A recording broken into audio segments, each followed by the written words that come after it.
Hey guys, it's Annie with Saltown Realty. It is the third Thursday of the month, which means we are interviewing somebody related to home buying, selling, or occupying.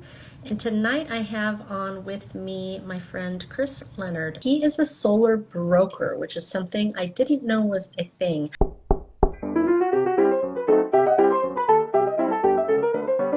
Hey, How are you? good. Hi, Chris. Welcome. Hey, good to see you. So I was just describing how I knew you through Liz. And Chris is a solar broker, and I have put solar on before. So at one of my old houses, I put on Tesla solar just because it seemed like the easiest, because there's so many options. There's like guys that come to your door, and there's guys online, and you get flyers in the mail. And it all seems like sort of scammy, and I can't quite put my finger on how or why. So after the Tesla thing, I was like, I'm just only ever going to do Tesla panels, but they're pretty pricey and I don't know. I think I had just given up. And then I met Chris, and he's a solar broker, and he's going to explain that later. So anyway, welcome to the show, and we can kind of Thanks. go through the interview process, and then you can describe to us what you really do. Yeah, So thanks for having me. yeah, I'm glad you're here.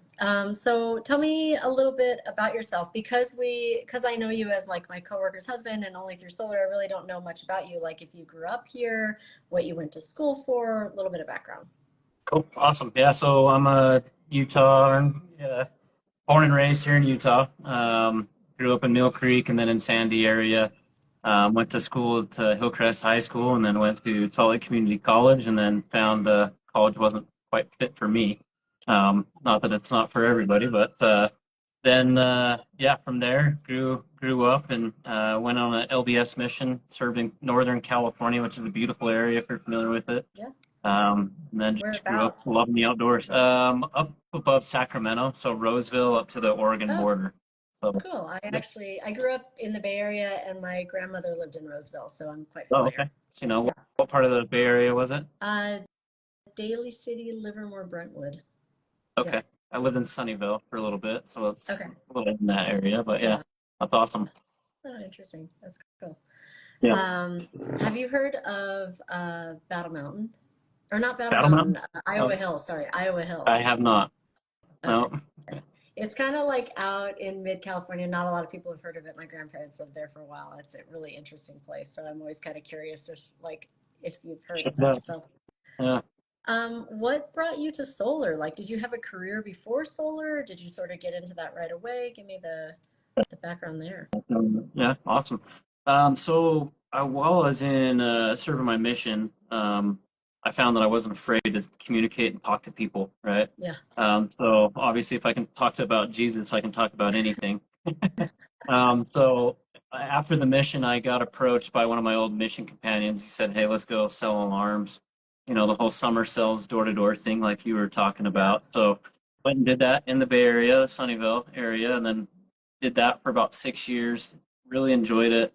Working a few months out of the year, and then the rest of the time I was skiing or golfing or snowboarding or whatever. Yeah. So that was really great. But then the way I got into solar is I was living in Southern California in Rancho Cucamonga and selling alarms down there, and I got approached by one of my friends that owned a different alarm company from the one that I was working with, and he said, "Hey, let's have you come do alarms with me, but we're also going to start a solar company at the same time." And it kind of caught my attention because I was living in California. I was having those high power Yeah. bills. I saw solar everywhere, where in Utah, this was 12 years ago, 13 years ago, we didn't see it here in Utah, right? Where? Our Yeah. cost of energy here in Utah was just so cheap, so we just didn't see it. So it didn't financially make sense. But in California, I just saw it growing really fast, and I said, "Okay, let's do it." And we became a dealer. There's like five of us basically in a living room that put our heads together, grabbed somebody that was big in the industry, and said, "Hey, come train us." And we Hmm. became a certified partner for Solar City, which is now known as Tesla Oh, Solar. oh, So we were a certified dealer for them, and because we became a certified partner with them, we were able to scale in any market that they were in, which we went from five of us to 350 employees in a year and a half nationwide. So we wow. were able to just go and build teams wherever. So that's how I got started into it, was just approached and had an opportunity to start a new company with some guys, and I became the corporate trainer, or they called me the travel warrior. I was gone 2, 3 weeks a month, just training managers and employees all across the nation on do's and don'ts and how solar works and the product and all the utility analytics, the market, their cost per kilowatt hour, which markets are good, which are bad. Mhm. So yeah, it's a little bit about how I got into it. So those were kind of like franchises from your original company, or just guys like on the ground doing the work for the company? Yeah, the kind of easy relation to is we were a certified dealer or partner, kind of like if you go into the mall, you'll see these little like Verizon kiosks, but they're called like Diamond Wireless. They just sell Verizon's product, right? So that's what we were as a reseller for Solar City, which is now known as Tesla. Okay. Um, so yeah, that's how we were able to just scale really fast because we didn't have to have warehouses, trucks.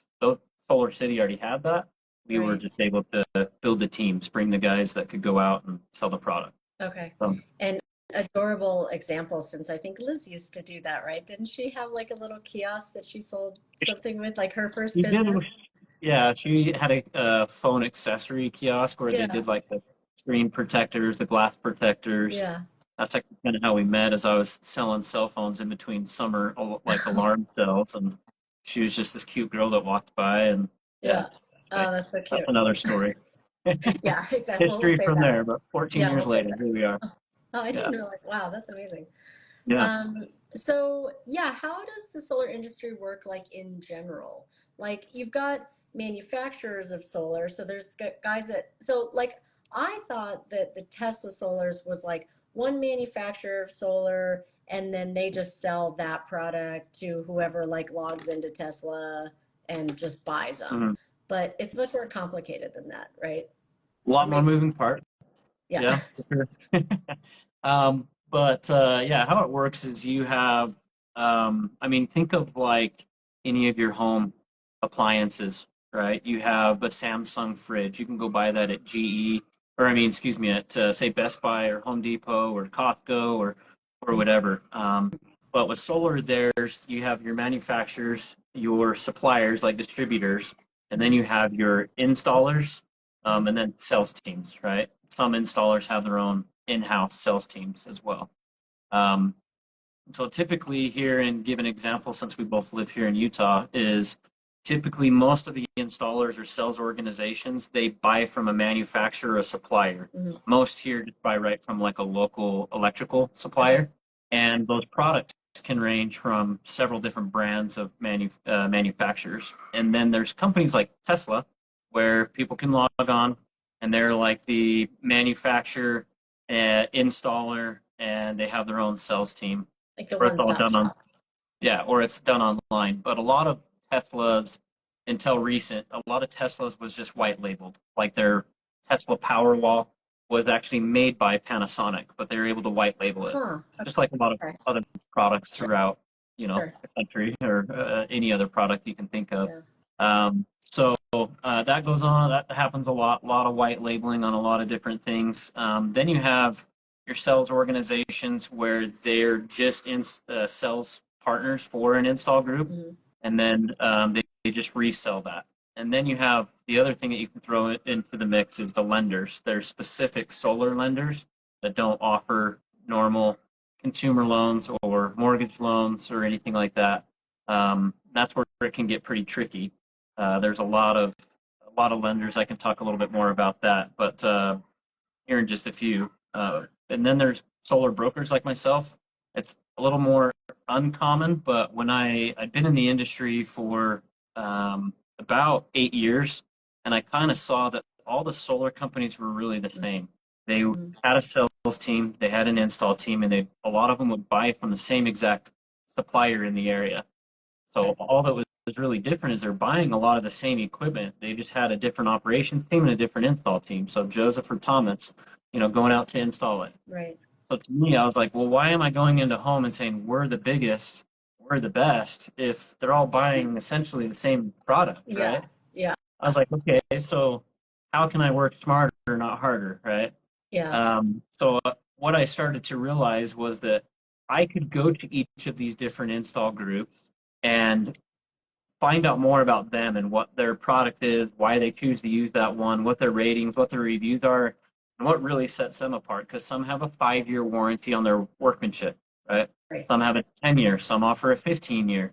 And so that's where I just decided I was going to jump in and find out all those ones. And then when I go and meet with a client, it's a little different. Instead of me going in, sitting down and trying to just sell them on, we're the biggest, we're the best, check our reviews out, Right. look, we're accredited with the BBB, is I ask the questions of what their needs are, what their goals are, kind of like I did with you. Yeah. And then I ask, what do you know about solar? If they don't know anything, I break it, I dumb it down and explain the basics. If they've already had it, then I just ask what their goals and needs are. And then from there, I take that to knowing which installer can fit that box, right? Or I bring back a couple different quotes, maybe 3, maybe 4, narrow down which one's best fit for that client's need, because they're all different. You're in real estate, you understand that. So wouldn't it be more expensive then if you're going through these different distributors? Like if I went directly through any one of those, I would be paying whatever is going to cost for them for their installation and their sales guy and their product. But having you as a broker, you've got to make a paycheck too. So I'm paying you on top of that. So how is that, like, how are you not the most expensive choice in that? And Yeah. spoiler alert to everybody, it seems to me that he is not the most expensive choice because he was significantly cheaper than Tesla when I did my Tesla products, and he was like light years less expensive than this guy who knocked on my door one time and gave me a bid for like $56,000 or something absurd. So that's my experience. So explain how that works. Yeah. So I'll start with the guy that came to your door, right? Typically, they have what they call a setter and then closer. So they have a guy that comes to the door and he sets an appointment for the expert, the closer, or the energy consultant to come to the door, come back, and then educate you and sell you. So what that means is now you have a setter that comes to the door that has to get paid. They have the closer or the energy consultant that has to come to the door and get paid. Plus, they have their manager and their regional manager. Yeah. And then any marketing expenses and any cool hats or cool shirts that they pay for, all their swag is what we call it. Fancy app. Yeah, the cool apps, the different things. So they have, what that comes down to is a lot of overhead, right? For me, I'm a broker where I come right to the installer. I say, I don't need your shirts. I don't need your hats. I don't need your sales assistants. I don't need all those things. So give me my bottom line of what my price is for you to do an install for me if I bring you a client. Obviously, it depends on if we're doing solar, batteries, generators, or just solar alone, right? So I call it trimming the fat. I get rid of all the marketing expenses. I get rid of all the overhead, and they just give me kind of their baseline where they can still make some money on the business that I bring them directly that they didn't have to pay any fee for. I see. So typically I cut out thousands of dollars in the industry that a lot of sales reps they can price it. It's not regulated like real estate. They can price it whatever they want. So if they want to make $5,000, they can make that. If they want to make $2,000, they can make that. If they want to make 10, they can. If a customer buys, right? Yeah. So that's where I go in and I have a full-time job, commercial real estate, or excuse me, commercial solar development, and my residential is just a side business. I only work off of referrals. So I come in a lot less because I don't need to make those big commissions. Right? Because you're mostly doing commercial stuff. Yep. Just because of all the lawsuits and stuff going on right now, let's just clarify that there is no price fixing within real estate. Our fees are not governed by any body. They're fees that are, because that's like what all the lawsuits are about. So we don't have a normal fee you can negotiate with your realtor. Yeah, you definitely can. I'm like, let me just put that out there. Okay, awesome. So if somebody out there is thinking about doing solar, maybe this would be a good spot for us to interject the lending piece of it too, because I'm in a really lovely position where I am just paying out of pocket, but you did offer me a lot of just different options for if I did want to finance the solar. I would say that most people probably are going to be looking at financing the solar. So how does that kind of like maybe a little education piece and then a little bit of like, how does that play into your business? And maybe what are some questions people should be asking in regards to financing? Yeah, for sure. So as far as financing, there's a lot of different options in financing for solar projects. Typically, they have anywhere from 12 months, same as cash, all the way up to 25, 30-year terms. And then interest rates can be anywhere from 0% up to 10%.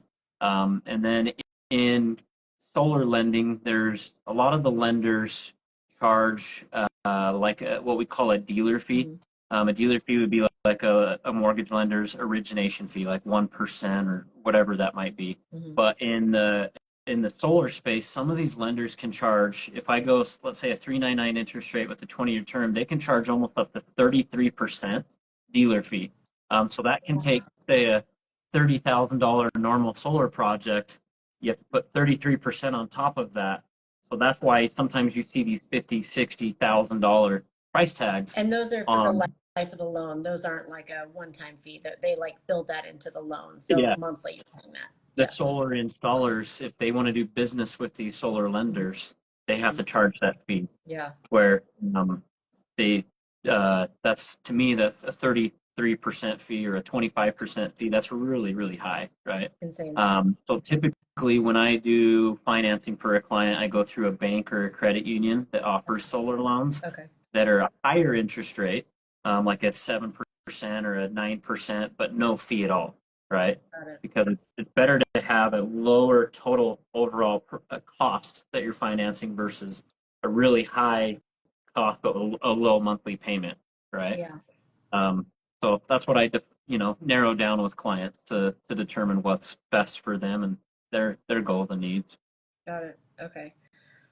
So what are some questions that people should be asking as they're starting to engage in thinking about getting solar on their house? Yeah, absolutely. So for questions for people to ask, most common is what brand materials are being used. What brand of the panels, how long has that manufacturer been around? One big one that I'd always recommend is using a brand that's a tier 1 manufacturer. Yeah. What that means, it's been tested. It's on UL listing. It's been tested, by a lot of different companies to make sure it's approved and it's going to last for a long time. Those tier 1s always come with a 25-year warranty. Most solar companies do use tier 1, but sometimes the smaller local shops might use something different. Yeah. So tier 1 is important to make sure that they have a 25-year warranty. Another important one is what brand of inverters, what warranty comes with those. The warranties on most inverters are anywhere from 12 years to 25 years. That's the first thing that goes bad on a solar system is the inverter, and it's usually in the 12 to 13-year range. So that's a good question. You can't always buy the extended warranty on them, but I don't really recommend that. Cost of inverters are coming down over a period of time. So that was one thing. Sorry, I hope I don't interrupt your train of thought there. But I will say that was one thing that I did like about talking with you is that you had a good solution. Because I was like, I feel like solar is so, like sometimes there are subsidies and sometimes there aren't. And the government, people want there to be more solar, but sometimes there's less solar. It's kind of this controversial topic, which is so stupid. But it's this controversial thing, and I feel like there are probably, I don't even know, but I assume that there were a lot of manufacturers that like go in and out of business, that like, oh yeah, we made solars for a while, but then, the initiatives and incentives just aren't there from the government, so that company went out. And I'm like, what happens if I get a bunch of solar panels on my roof and then they stop working and that company doesn't even exist anymore? But because you're a broker, you have the resources to be able to find somebody, right, who could, fix it or repair it or replace it or whatever needs to happen, so that 25-year warranty is actually like a thing. Like if the company doesn't last 25 years, then what's a 25-year warranty? Right. What's the point? Yeah. So. Yeah, that's a good point. There's been solar panel manufacturers that have definitely gone out of business, and a warranty is only as good as the company that offers it, right? And so that's why I always recommend a tier 1 manufacturer, because they've been around for a long time, and they're proven to work. But recently there's a company called SunPower. They're a U.S. manufacturing company. Hmm. And they're really struggling right now financially. So they're closing down, offices and things like Hmm. that. They filed bankruptcy, and um, but a solar system is kind of like a vehicle. If I take a car to the local corner shop, the guys should be able to work on it. So just like a car, a solar system, if something breaks, Yeah. I can hire a technician to go out, and there's not a lot of technical parts with them. It's pretty easy, usually fix Hmm. wiring or an optimizer or something or an inverter. Yeah. Um, but yeah, definitely can always help anytime somebody has a system that goes down. Yeah. It's happened here in Utah multiple times with friends or family where they bump into somebody and they say, "Hey, my solar company, my installer went out of business and Right. my system hasn't been working for months. What do I do?" And they say, "Hey, I know a guy," and they refer him to me, and I find a company to go out after I figure out what the problem is, and they fix it for them. Yeah. Sometimes there can be a cost just for like rolling the truck, right, and a little bit of labor, but um, Yeah. Well, that's why I asked you. I was like, so like, do you think you're gonna do this job for a while? Like, I know you have a baby, obviously, but I'm also like, yeah, so are you like looking into any other career? And you're like, no, this is what I'm gonna be doing for, yeah, conceivable future, which is like, okay, at least we can like, you know, you can be, I know that you're going to be there for me like as time goes on if I do need like repairs or to move them to replace a roof or things like that, like what happened right, with my son. So good. I do think we interrupted your line of talking about were we done with lending? What we were working on? Because I did kind of like interject there. No, you're fine. Yeah, we were done talking about lending and how they can charge fees. I think it was We were just talking about some of the questions to ask, I think, if yeah. somebody's thinking about putting solar on. Yeah. Yep. Yeah. So going back to that, one of the other questions that's great to ask is what the workmanship warranty is. Hmm. That can be important. What a workmanship warranty is let's say the install crew came out, they drilled into the roof, depending on the type of roof. Some we just do ballast where we don't have to really drill in. But if they drill into their roof and they miss the truss, and Hmm. then they have to drill it again over to the side, but if they don't seal that, Hmm. and it comes, in 6 months or a year, there's ends up being a leak, then that's up to them to fix that, Yeah. right? So workmanship warranty, you typically want to see a minimum of 3 to 5 years. So Okay. that's a really important question to ask. And again, on a workmanship warranty, that warranty on a workmanship, it's only as good as that company that offers it. Right. So if let's say Johnny Solar comes out and installs on my house tomorrow, but in 6 months they're out of business, but all of a sudden in 8 months I have a leak. I Yeah. that can be a risk. But typically a roof leak can be fixed pretty quickly.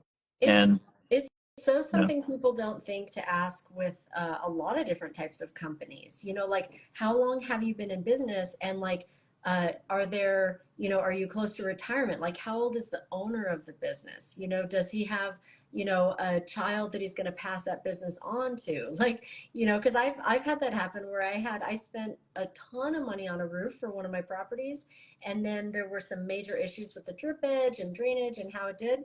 By the time I went back out, the company was out of business, and then I just got to like pay for it all over again, basically. So, that's for awesome for anything that sure. you're paying for, think about the longevity of the business. I generally try to work with people in any given field that are my age. Like my Mhm. financial investor is about my age. Like I like that I think I'm a little older than you, but we're about the same age. Like Mhm. I'm working with people that are about so that we can all like kind of be in it together for our lives, for whatever it is that we're doing. So yeah, that's a great question to ask people. Yeah, You know. absolutely. Yeah, the So pretty what important one. tier, sorry, what tier the solar panels are, the warranties on the solar panels, the warranties on what was the part that you mentioned? Uh, Workmanship panels and inverters. What Inverters. warranties Yeah. those are. Yep. Yeah, exactly. Okay, great. Yep. All right. Um, any other questions that I would ask? Ratings and reviews. I mean, obviously, sometimes if people have a great experience, they leave reviews. Sometimes they just don't, right? But most of the time, if anything's negative, they're going to leave a review. So always checking reviews with Google. Google's a great source that people can turn to. There's also a company called solarreviews.com. That's another great one. Energy Sage. So many great sites that they can go to just by Googling solar reviews for Utah, right? And it'll pull up all the different companies and what those reviews are. So that's important as well. Yeah. Um, when it gets into Um, that 3-star range, it's a little risky, okay, fair enough. just like in any service, right? Yeah, yeah, exactly. Yep. I'm springing this one on you. Are you very familiar with like what's currently going on with solar in Utah? Like there are federal tax incentives and credits for solar. Is there anything like coming up or that we should know about in regards to, I don't know, solar stuff? Yeah, Solar stuff. things. Yeah, definitely. It's different all throughout the nation. Some states have incentives, and then some utility companies have incentives, and then there's a federal incentive, right? Okay. So there right now the current incentive federally is 30% of the cost of the system you can get back in the form of a tax credit. Okay. Um, there's a lot of misconception out there that it's a rebate or you get a refund. Yep. Not the case. Yep. It goes against your tax liability. That's what we call a tax credit, right? Yeah. So that's very, very important. And I've had to fire a lot of guys when I used to manage teams of employees. I used to have to fire a lot of employees because of um, false presenting of what that really is. It's Yeah. they would go into a home. Let's say you have a retired person in their 60s or 70s, and if they don't have a tax liability, let's say they're just on Social Security, they don't pay taxes, right? Oh, Or very little. And yeah. if I say, hey, this $6,000 tax credit, you need to put towards this loan in the first 18 months to keep your monthly payment low. If I tell them that, but they can't get that in the first year, then they can't put that towards it so that it makes their monthly payment go really high. Yeah. So that's one thing that's really important is making sure the customer has a tax liability. Got it. And if they don't, solar's not usually a good fit for them unless you're in a state that allows what we call a power purchase agreement, where that's where somebody else buys the system, owns it, and the customer just buys the power the system produces at a cheaper cost per kilowatt hour. So Right. kind of like a lease. But let's see. So that's the federal level is 30%. A few years back, though, it was decreasing every year. Right. It was going down to 28%, and it was going down to 26% and 22%. But then they brought it back up. The Biden administration brought it back up to 30%. Yeah. So that can always change. Then I, any I local the incentive. Biden administration hasn't done anything. No, I don't want to get political, but it's always like, And we're not going to go there, Annie. yeah, no, that's awesome. I love that. Yeah, that was a great thing that they did for the solar industry. So I was definitely grateful for that, them bringing that back up because it just helps customers save a lot more money. Yeah. And then as far as on a state level, that's different. Utah used to have a $2,000 tax credit. Okay. If you signed up for solar, you'd get a $2,000 tax credit. Again, that would go against your liability. Then it kept decreasing. Yeah. And now we don't have a tax credit that's available for the state. And then some other states have what we call solar renewable energy credits or SRECs, where the utility company, when you export power to the grid from your solar system, because during the day, if nobody's home, it's producing power, it goes to the grid. Some utility companies throughout America, they will actually pay a percent or a few cents per kilowatt hour Yeah. that is exported to the grid. Yeah. And that can definitely help. Here in Utah, we don't have SREX. We used to, but they got rid of it. Of course they did. Yeah. Yeah. Yeah. I mean, that makes So so much sense to me. Like that makes so much sense to me because then everybody saves. Everybody wins and everybody saves. But yeah, they were putting it into the grid, and you're basically feeding power to your neighbors. yeah. But from a utility standpoint, they're a lot of them are ran by investors. Just like Rocky Mountain Power here in Utah is owned by Berkshire Hathaway, which is owned by the rich guy Warren I Buffett. didn't know that. So their fight is, well, these customers say Annie's producing solar on her roof. They're exporting it at retail rate, which is say 10 cents a kilowatt hour, 12 cents a kilowatt hour. and the utility company was having to pay them back that 10 cents a kilowatt hour. The utility company was saying, well, that's not fair to us because we're kind of losing money. We have to fix the grid, maintain the grid. And we could build our own solar farm that can produce power at 3 cents. So why are we buying it at 10, right? So that was kind of their fight. So the Public Service Commission said, okay, we're willing to make it, instead of credit for credit at the 10 cents, we're willing to reduce it. So they allowed Rocky Mountain Power to reduce it to 9 cents. Now they reduced it to 5 cents per kilowatt hour. So and it's different all throughout America. Yeah, and we don't have that here anyway. We have it's 5 cents per kilowatt hour that you get back. Oh, okay. So it's important to size the solar system according to how the people use their power as well. Yeah. So, yeah. Okay. Awesome. Well, I try to keep these things like half an hour under, but I feel like that was so much awesome information that like I would have loved to have had before I bought my first solar system entirely. So hopefully people get a lot out of that, and then hopefully they use you too if you want to do some more solar on residential things. I know you mostly do commercial, but yeah, thank you so much for sharing all of your knowledge. And yeah, if anybody wants Chris's contact info, reach out to me. You can follow him on Instagram, but it's kind of like your family personal Instagram. But I do have you can do that too. some business ones, but don't use them as much. Yeah. And then for anybody watching, like now, I mean, this is going to go on to the internet for all of time, but Chris and I are working on doing an event as well where you can come and meet Chris and talk about it, talk about getting solar on your place, and we can let everybody know when that's going to be as well. If you're interested in potentially getting solar, truly, he was very helpful, informative, and provided one of the cheapest bids I've ever seen on solar. And I'm getting kind of a lot of solar. I would say my place is probably bigger than the majority of bigger than in Salt Lake. Your old place and still less the price. So yeah, it's great. Cheaper. Yeah, so it's awesome. So big fan over here. But all right, Chris, thank you so much for joining us. Thanks so much. It was great. Take care. Bye. Have a good night. Bye. See ya.